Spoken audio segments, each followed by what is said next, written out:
I welcome you all to the main lecture series presented by ASC Students Chapter of St. Kitts College of Engineering. This talk on project management is by Engineer Sujisha Mam, Assistant Manager of BIM Labs, Thiruvananthapuram. About our speaker, Engineer Sujisha Mam has an industrial experience of 2 years and a 5-year teaching experience.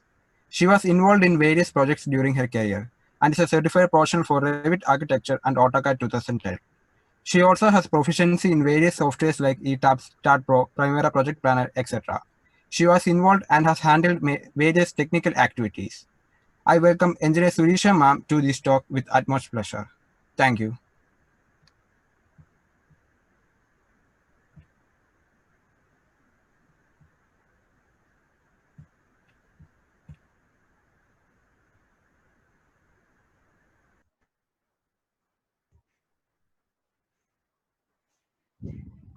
Good morning, everyone. Welcome each and every one of you to the session. So we'll be discussing on project management. So the key contents what we'll be discussing today is introduction to project management, project planning, scheduling, controlling, role of decision in project management, methods of planning and programming problems, elements of network, development of network, time estimate, time computation.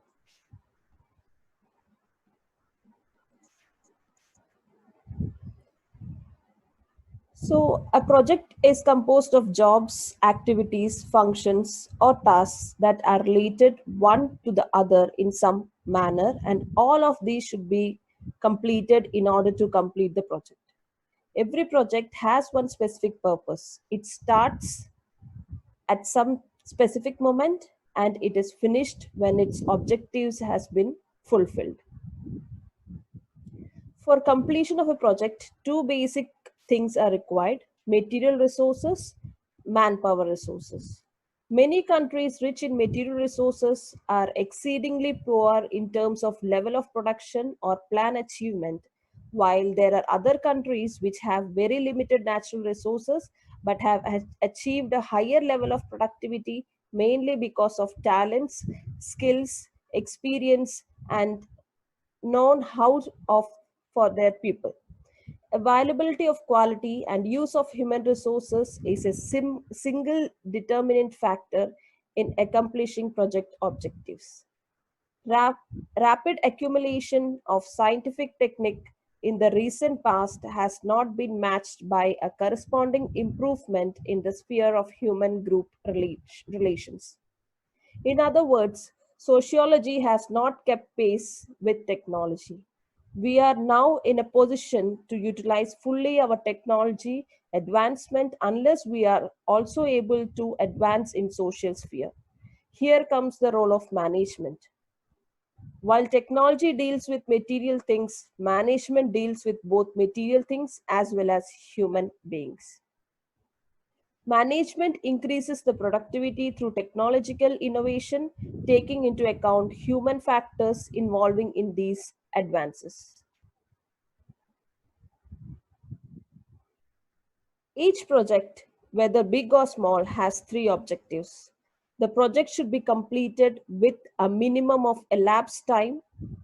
It should use available manpower and other resources as sparingly as possible without delay.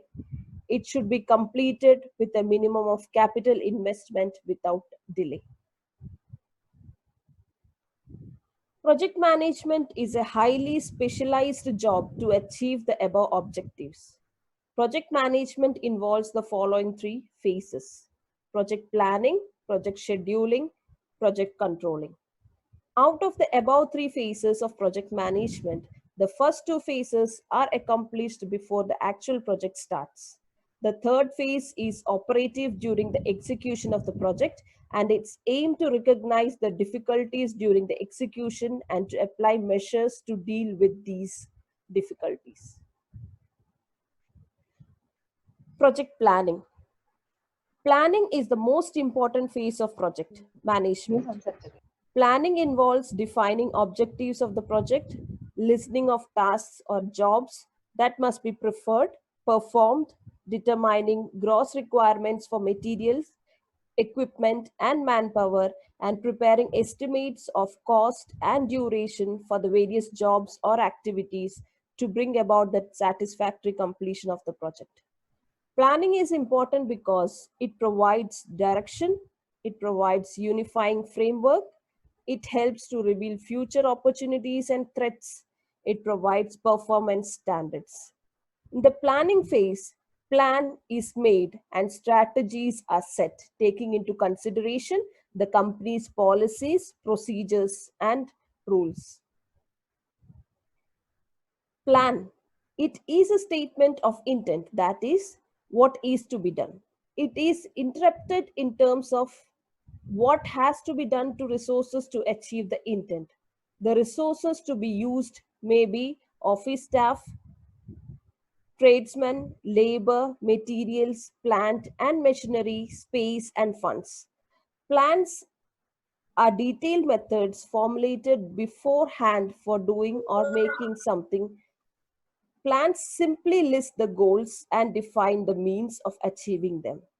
These listed goals are called events, and the means of achieving these goals are known as operations or activities in attaining final targets set aside by the plan.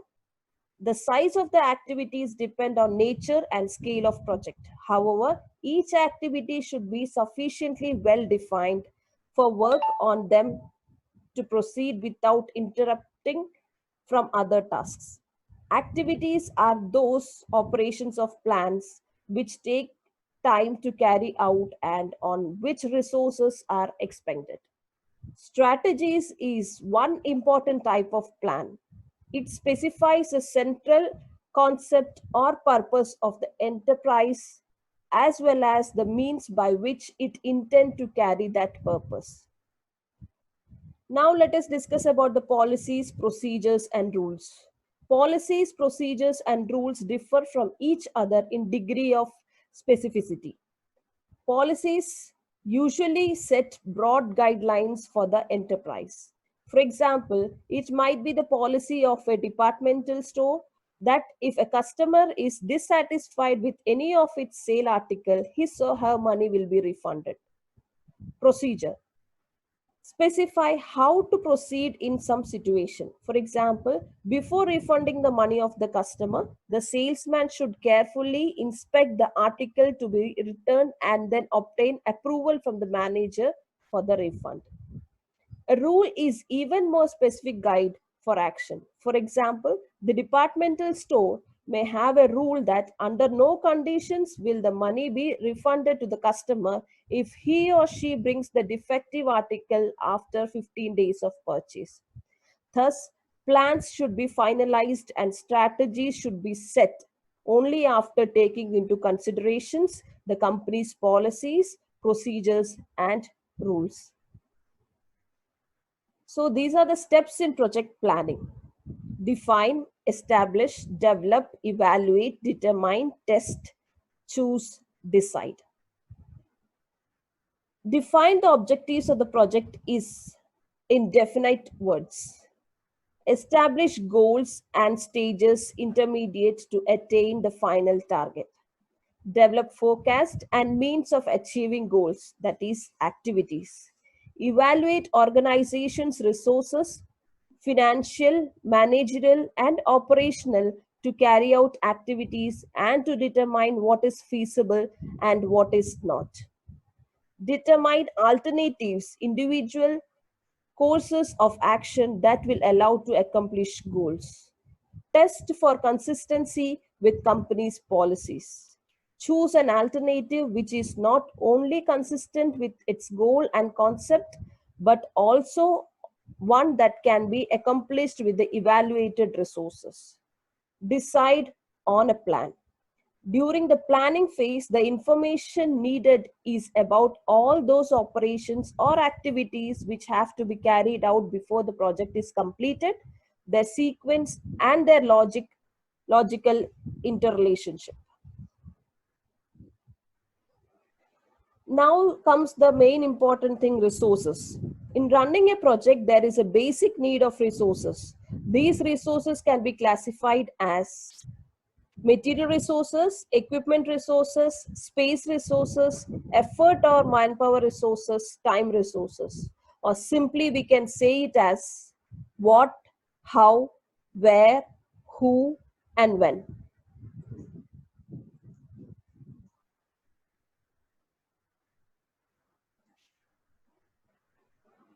Next comes scheduling.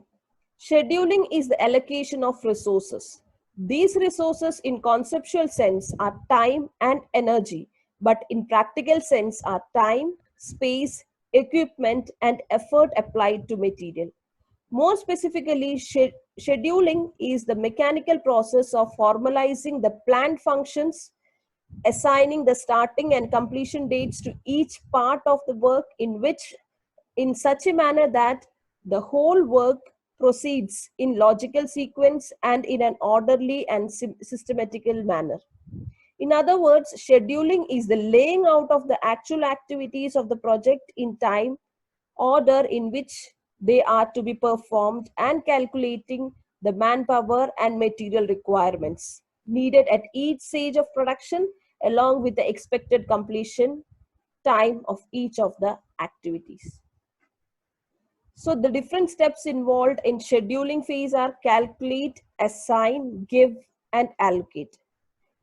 Calculate detailed control information, assign timings to events and activities, give consideration to the resources. The manager is generally concerned with these resources whose availability is limited and which thereby impose a constraint on the project. The important ones are usually skilled, technical, supervisory, manpower, and capital investment. Allocate the resources. In traditional techniques, the term scheduling a project is somewhat misleading because actually some attempt at planning and scheduling are preferred as one step. Next comes controlling. The planning and scheduling phase of a project are undertaken before the actual project starts, while the controlling phase is undertaken during the actual project operations. Controlling consists of reviewing the difference between the schedule and actual performance once the project has begun. Project control is a formal mechanism established to determine deviations from the basic plan, to determine the precise effect of these deviations on the plan, and to replan and reschedule to compensate for the deviations. These are the steps involved in control process. Establish, measure, identify, suggest, and select. Establish standards or targets. These targets are generally expressed in terms of time. Measure performance against the standards set down in the first step. Identify the deviations from the standards. Suggest and select correcting measures. This will involve all the problems identifying decision making and organizing and leadership skills of the decision maker.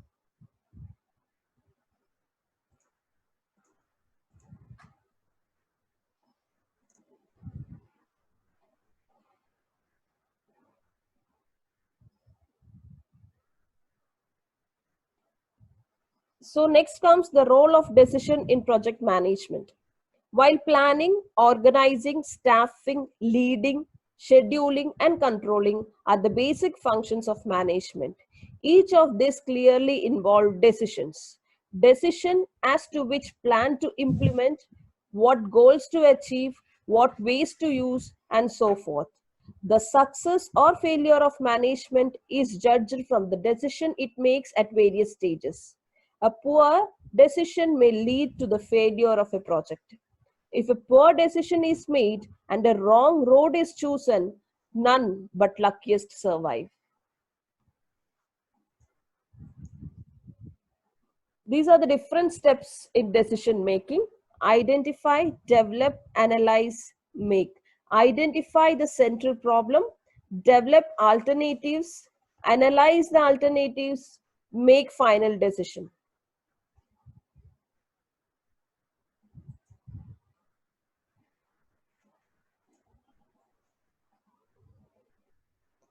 Next comes the methods of programming, planning, and programming. Complex research and development projects can be managed effectively if project managers have the means to plan and control the schedules and costs of the work required to achieve their technical performance objectives. When the planning of a project is undertaken, a host of questions arise. How should the work be accomplished? What resources will be needed? How long will it take? How much will it cost? The answers to all these questions can be found by the following the modern techniques of project management.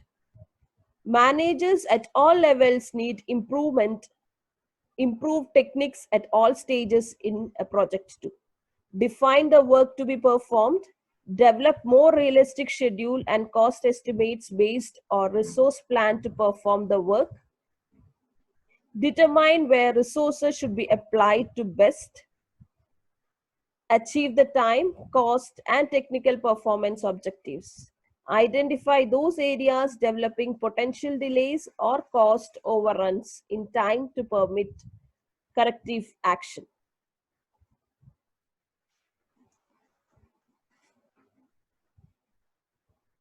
Following are some of the tools or techniques of project management: bar charts and milestone charts, network diagrams. Bar charts were introduced by Henry Gantt around 1900 AD. Bar charts represent pictorial representations in two dimensions of a project by breaking it down into a number of manageable units or activities for planning and control shown on one dimension or axis, and the durations assigned to these activities on the other dimensions or axes. Bar charts were later modified to yield the milestone chart. While the bar chart represents the activities, a milestone chart represents the events which mark either the beginning or the end of the activity. The bars of the bar charts are broken into a number of pieces, each one of which represent an identifiable major event. It should be noted that each event is a point in time which the management has identified as important reference point during the completion of the project. Network methods. Network diagram is an outcome of the improvement in the milestone charts. The network techniques is a major advance in management science. This technique is based on the basic characteristics of all the projects that all work must be done in well-defined steps. For example, for completion of a foundation, the various steps are laying, digging, placing sideboards, and concreting. The network technique exploits these characteristics by representing the steps of project objective graphically in the form of a network or arrow diagram. It would be difficult to find in the history of management methods any technique which has received such widespread attention as that accorded to network methods for planning, scheduling, and controlling. The network techniques are called by various names such as PERT, CPM, Unitex, LESS, TOPS, and SCANS. However, these and other systems have emerged from the following two major network systems: PERT, CPM. The other systems by and large differ from their parents only in non-essentials. Now let us discuss about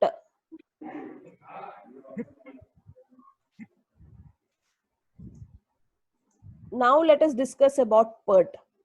PERT stands for Program Evaluation and Review Techniques.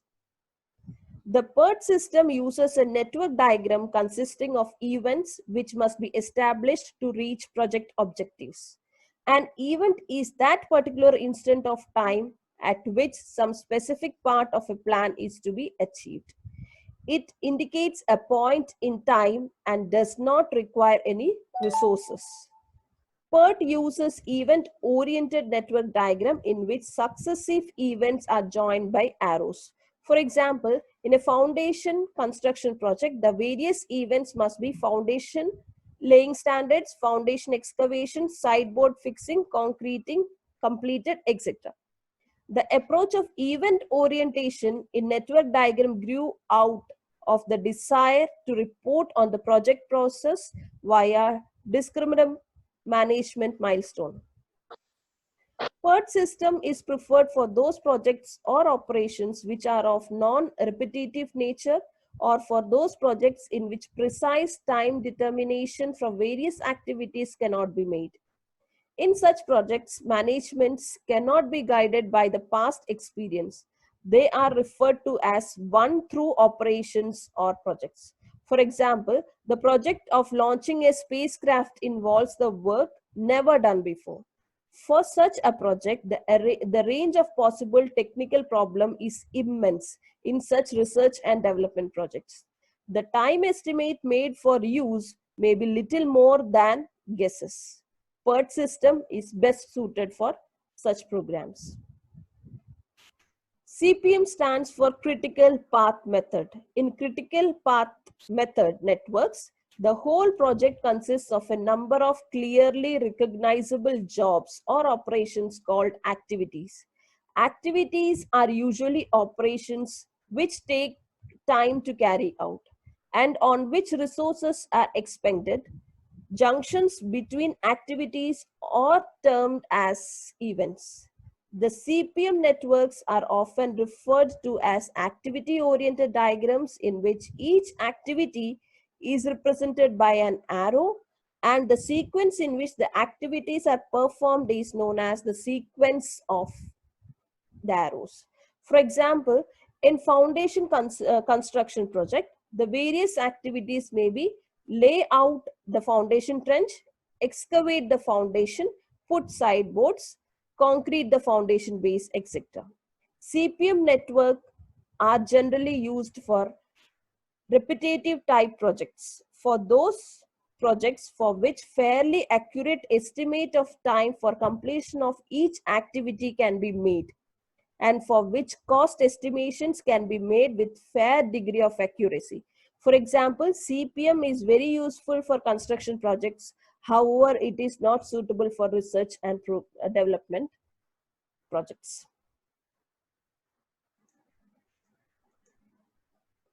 Now let us see the comparison between PERT and CPM. As stated earlier, PERT uses event-oriented network diagram while CPM uses activity-oriented network diagram.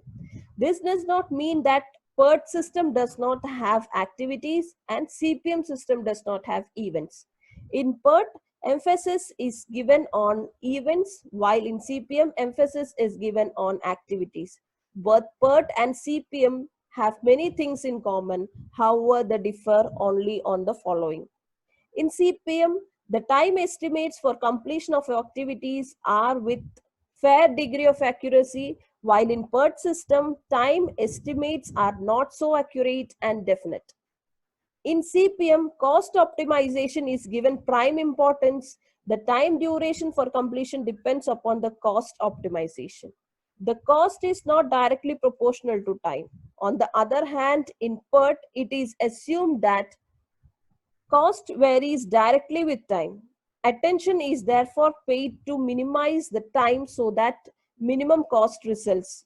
Thus, in CPM, cost is the direct control factor, while in PERT, time is controlling factor. To conclude, CPM is preferred in those projects where time can be estimated fairly well and when costs are calculated in advance.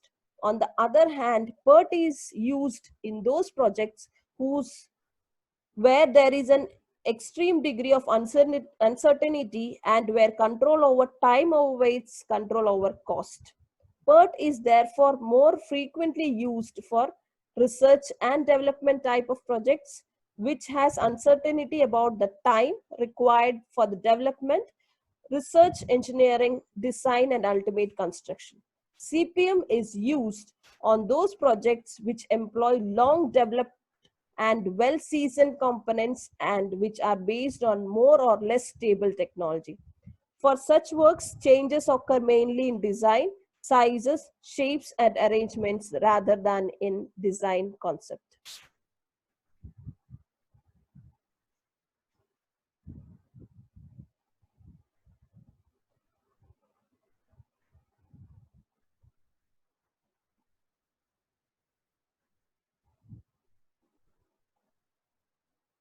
Let us now directly go into the elements of network.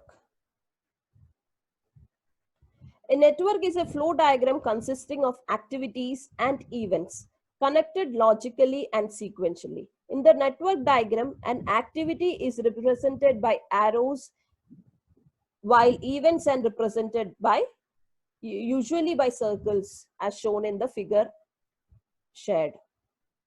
Networks are of two types, PERT network and CPM network. PERT network is event oriented while CPM network is activity oriented. Functionally, both CPM and PERT networks are techniques of project management involving graphical and diagrammatic representation, which management can use as an aid in planning, scheduling, and controlling of operations in a project. Now let us discuss about the characteristics of CPM or PERT projects. A project to be analyzed by CPM or PERT techniques should have the following characteristics. The project to be planned by network technique should consist of clearly recognizable jobs or operations, usually called activities. Those jobs, operations, or activities must have definite commencement and completion. The start or end of a job or operation or activities is called an event. Thus, the basic elements of a project networks are event and activity. As an example, consider the project of laying a foundation. Excavation of foundation, laying sideboards, concrete foundation. So you can see the figure shared. The beginning and end of activities are events and they are shown by circles provided at the nodes. The events of the above projects are project started or excavation started, foundation excavation, sideboards fixing, and foundation concreted.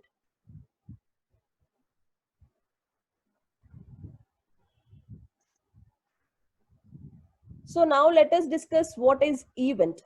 The commencement or completion of an activity is called an event. An event is that particular instant of time at which some specific part of a plan has been or is to be achieved. More specifically, an event is specific definable accomplishment in a project plan, recognizable at a particular instant of time. An event has three basic properties. An event is either the start or completion of an activity. An event represents a noteworthy, significant, recognizable point in the project. Events act as control points in a project. An event is an accomplishment occurring at an instantaneous point in the time, but requiring no time or resource itself. So an event must satisfy the following requirements also. A significant event must be positive, specific, tangible, and meaningful to the project. It should be definite, distinguishable as a specific point in time. It should be readily understood by all the concerned with the project. These are the some specific representations of events: circle, square, rectangle, and oval. So next topic is specifying the event. A particular event out of various events on the network diagram may be specified as tail event, head event, dual role event.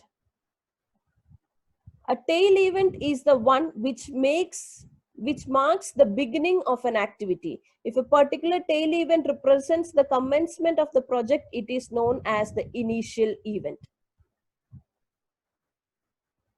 All activities have an ending, that is again a specific point of time and is marked by an event.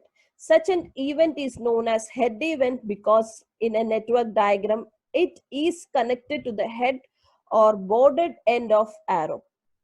If a particular head event marks the completion of the project, it is known as final event or end event.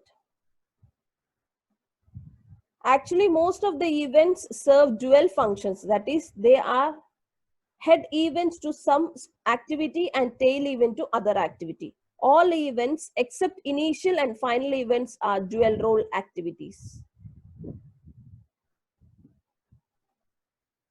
So you can see this example. Event 1, it is an initial event. It has a tail event of activity. It is a tail event of activity A and B. Event 2, head event of activity A and tail event of activity D. Event 3 is the head event of activity B, tail event for activity C and E. Event 4 is head event of activity C and tail event for activity F. Event 5 is the head event of activity D, E, F and final or end event.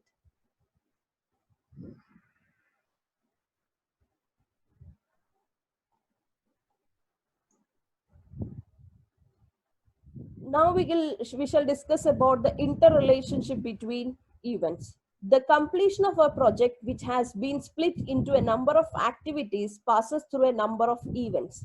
These events must occur at definite time and in particular sequence or order. In preparing event-oriented network diagram, one must think of the following questions regarding the sequence of events. What event or events must be completed before a particular event under consideration can be started? What event or events must follow particular event under consideration? What activities can be accomplished simultaneously? The order or sequence related various events are success events and predecessor events. The event or events that follow another event are called successor events to the event. Also, the event or events that immediately follow another event without any intervening ones are called immediate successor events to that event. In most of the cases, the successor events that are of greater concern are the immediate successor events.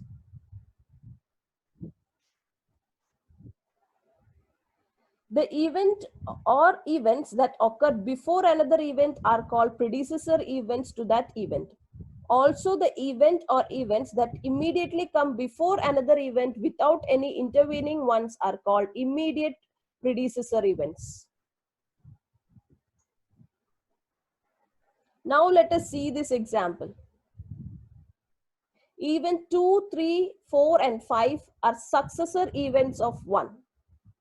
Event 2, 3 and 4 are immediate successor events to event 1. Event 5 is the immediate successor event to events 2, 3 and 4 each. Events 1, 2, 3 and 4 are predecessor events to event 5. Events 2, 3 and 4 are immediate predecessor events to event 5. Now let us discuss what is an activity. An activity is the actual performance of a task. It is the work required to complete a specific event. An activity is recognizable part of a work project that requires time and resources for completion. So if you consider the same example, excavation trench, mix concrete, prepare specifications, assemble parts, lathe installed, design completed, prepare budget. All these are an activities, since these are the activities that has to be performed in order to complete the project.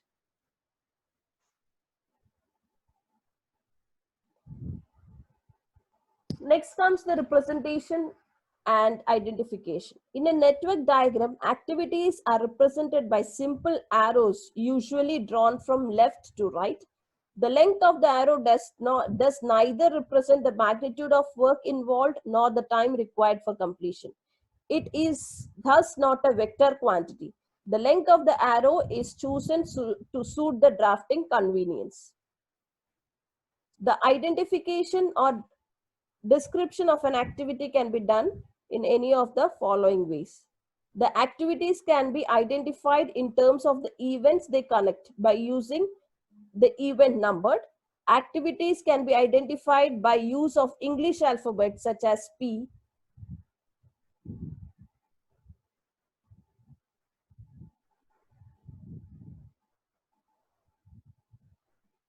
Next is interrelationship. A project may consist of a number of activities or jobs. Depending upon the interdeterminacy, we can categorize activities as parallel activities and series activities. Those activities which can be performed simultaneously and independently to each other are known as parallel activities. Serial activities are those which are to be performed one after the other in succession. These activities cannot be performed independently to each other. Activity P in the figure is known as preceding activity, while Q is known as the succeeding activity.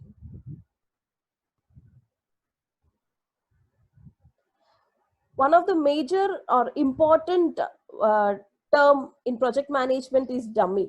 A dummy is a type of operation in the network which neither requires any time nor any resources, but is merely a device to identify a dependence among operations. A dummy is thus a connecting link for control purpose or for maintaining uniqueness of activities. A dummy is also represented by arrow, but since it is not an activity, it is represented by dashed arrow.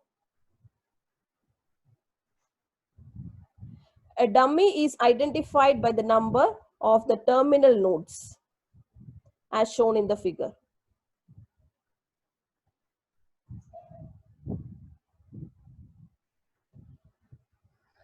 Now let us discuss the uses of dummies. Dummies serves two purposes in a network: grammatical purpose and logical purpose. A dummy is to prevent two arrows having common beginning and end points. For example, considering the arrows of activities A and B, both start from node 1 and end at node 2. Due to this, an inconvenience results when the network is used for computations. That is, uniqueness in the identification is lost. This convenience is frequently leads to mistakes.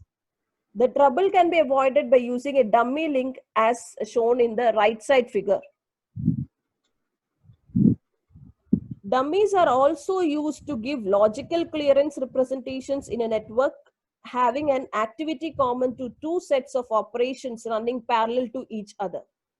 For example, considering two activities Q and R as shown in the figure below, having common end nodes. Activity Q has O and P as successor activities, while activity R has P and N are as successor activities.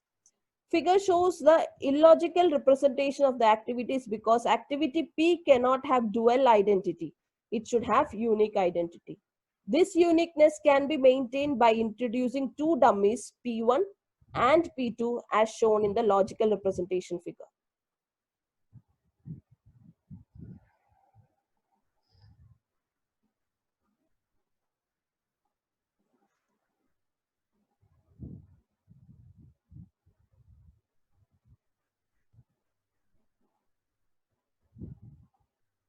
So now let us discuss about some rules for forming networks. Initial node has only one outgoing arrows. There must be only single initial node in a network. An event cannot occur until all the events leading to it are completed. An event cannot occur twice. That is, there cannot be any network path looping back to previously occurred events. No event depends for its occurrence upon the occurrence of a succeeding event. There must not be any dead and left except the final node. Final node has only incoming arrows. There must be only single final node. No activity can start until its tail end event has occurred. Any arrow should represent singular situation, that is, individually and separate entity of an activity must be maintained in a network diagram. Particular arrow can emanate from a single event only. Number of arrows should be equal to number of activities in the project. Preparation of the network should be such that every activity is completed to reach the end objective. All constraints and all constraints should be shown improperly on the network by use of appropriate dummies. Logic of network should also be always be maintained. That is, arrowhead point correct way to indicate the true control situation. It is usual practice to show the time flow from left to right.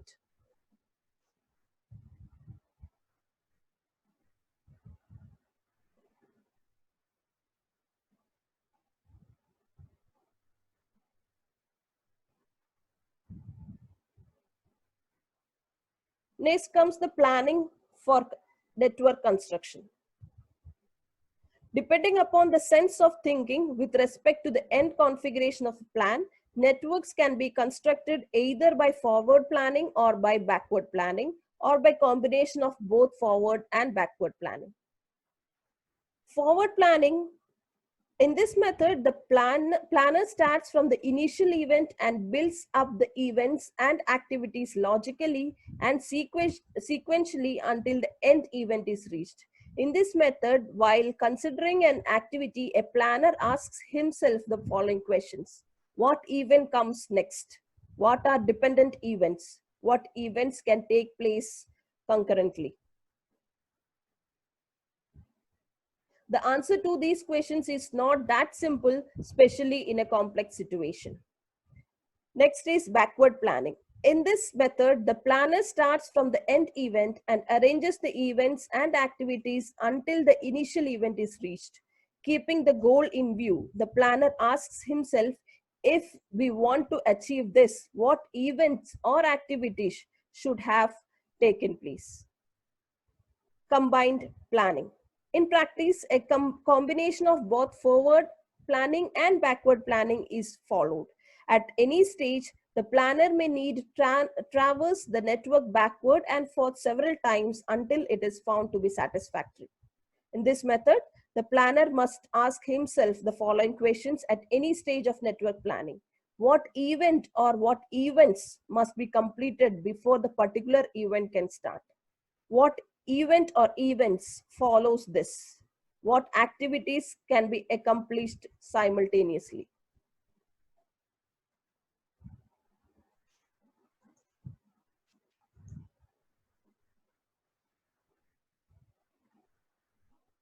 Next, let us discuss about the steps in development of network. The following steps are found to be useful in the development of a network for a proposed project. Objective, plan breakdown, sequencing, development, drawing, check, redraw, and introduce number. Objective set down in words, plan breakdown depending upon the management level of use, activities and events identified and listed in general list. Sequencing the activities and events thus prepared, that is marshalling the data. Development of predecessor and successor relationship in events through location of nodes in rough layout, giving events usually relative time effect through position. Activities by connecting pair of events with arrows. Network diagram in respect of connect sequence and sense for degree of detail. Redraw and introduce network diagrams to eliminate errors and attain style. Unique dummies for grammar of network. Number events for identification.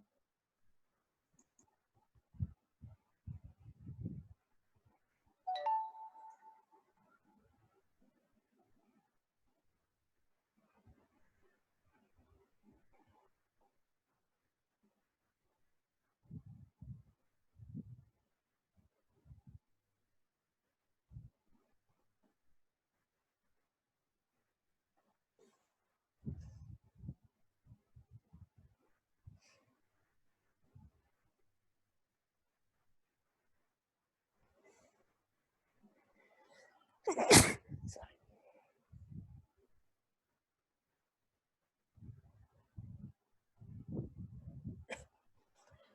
So in time computation, we have two types of times, that is earliest expected time, latest allowable occurrence time.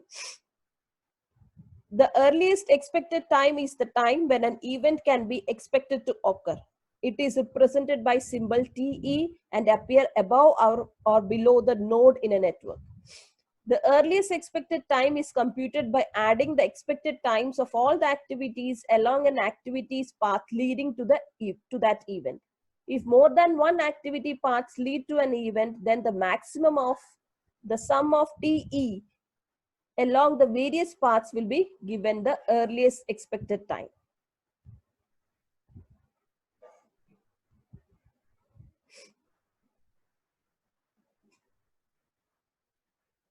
Next comes the latest allowable occurrence time.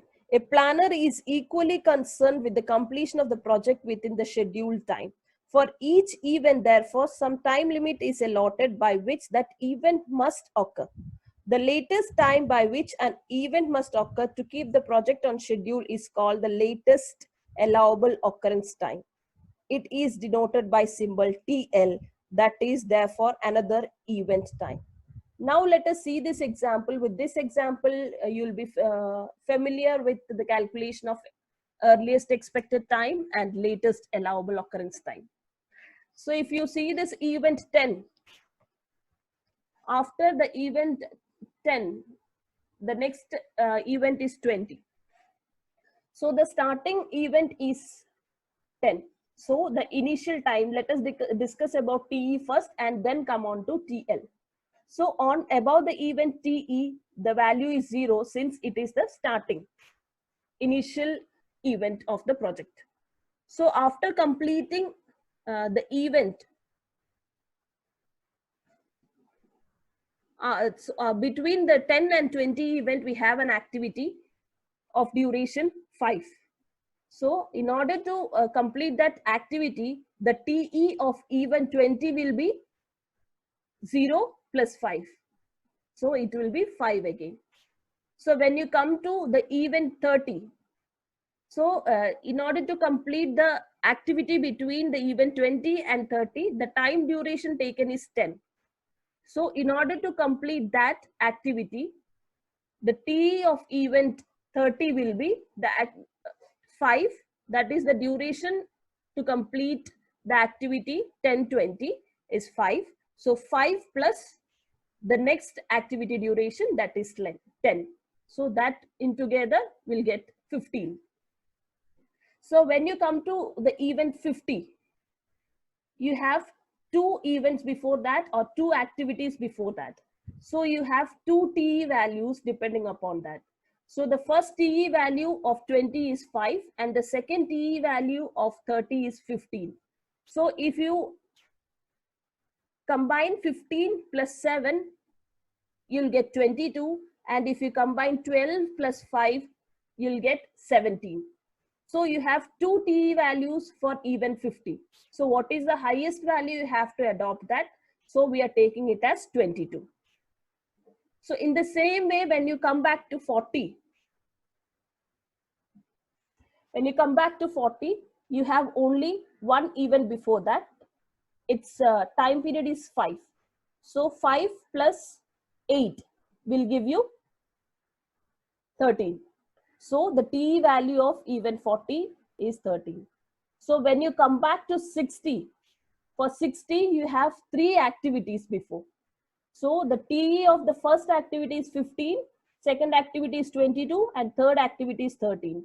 When you add up the activity values to that events, so 15 plus 4 will give you 19, 22 plus 5 will give you 27, 13 plus 8 will give you 21. So the most highest value is 27. So that is the value of 27. That is, it is the critical path. What is the critical path? The critical path is nothing but the maximum duration required by a project to complete. So how, if you take the chain of the events, how it will go? 10, 20, event 10, 20, 30, 50, 60. If that path is completed, then we can see that the project is completed. So that is the calculation of earliest expected time. You have to take the maximum value. Whereas when you come to the latest allowable occurrence time, so you have to start it from the end. So the end of the project is at 27 days. So TL is 27. When you come back,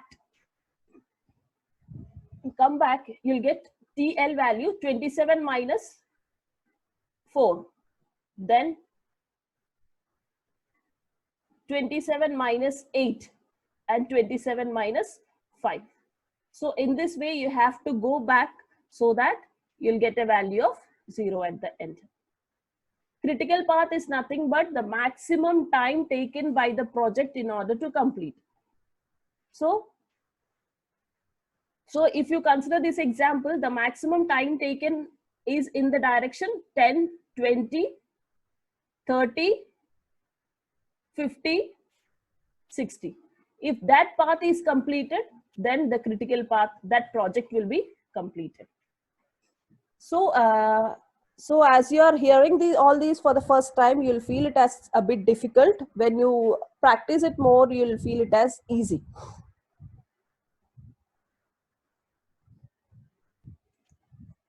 Okay, any queries? So this is the session what I wanted to discuss. Hope you would have got a rough idea about the project management. So these are all the theoretical things, but planning is definitely a theoretical thing itself, but you have different software for this as Primavera and MS Project. So you can use these softwares. Mostly Primavera is used worldwide for project planning and controlling and scheduling. So if we input the activities and duration of the activities, and if we add the resources to these activities, the end date and the cost budget will be derived from that. So we can do easily using the project management softwares, but you have to know the theory portion also. Any doubts? If you have any doubts, kindly keep it in chat so that we can discuss.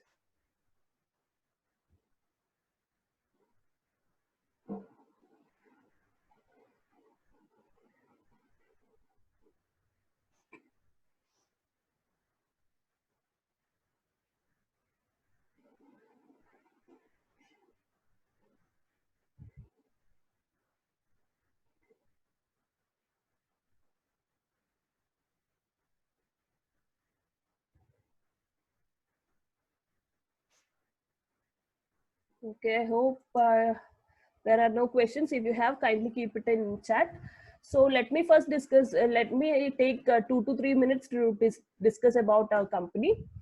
Our firm is BIM Labs Engineering Services Private Limited. It has 3 divisions: training, studio, and bridge. We have training division in building information modeling, and studio is nothing but a project wing. We do project from outside India. And we have a bridge, that is nothing but placement section. So we do placement for the students who have studied BIM in our institute. So now in lockdown duration, we are conducting so many online training programs. So one of them is construction management in BIM. So this project management comes under construction management. So in this topic is taken for 14 days. In this, different softwares are used like Revit Architecture, Revit Structure, MS Project, or Primavera, Navisworks, and BIM 360.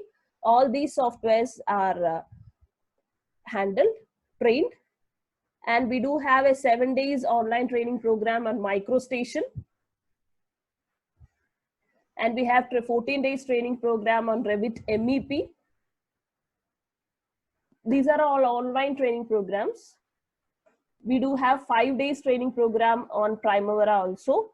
So that makes us project management easy. We have 5 days online program on SketchUp. These courses are continuously running. And for KTU students, not only for KTU students, for all the students, we are running summer internship. For civil engineering, we are running digital construction with BIM. infrastructure planning and design, visual programming and building design, design of structural elements, approval, preparation of approval drawings, energy efficient buildings. So these are the different brochures for those: visual programming in building design, design for structural elements, infrastructure planning and design. So it's a duration of 15 days we are working on now.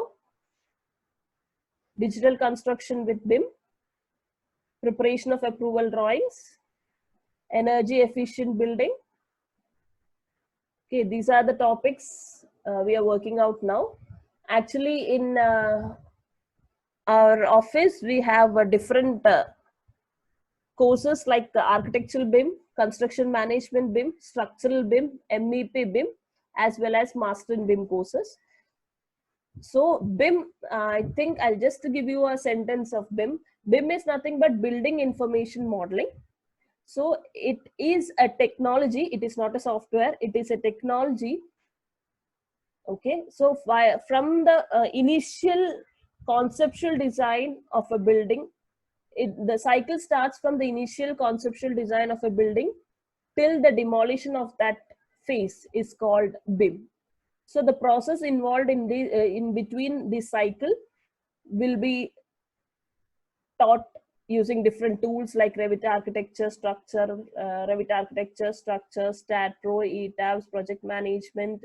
Like that, we have several softwares in order to complete that tools. So we are specializing in that area, and we are placing the students also.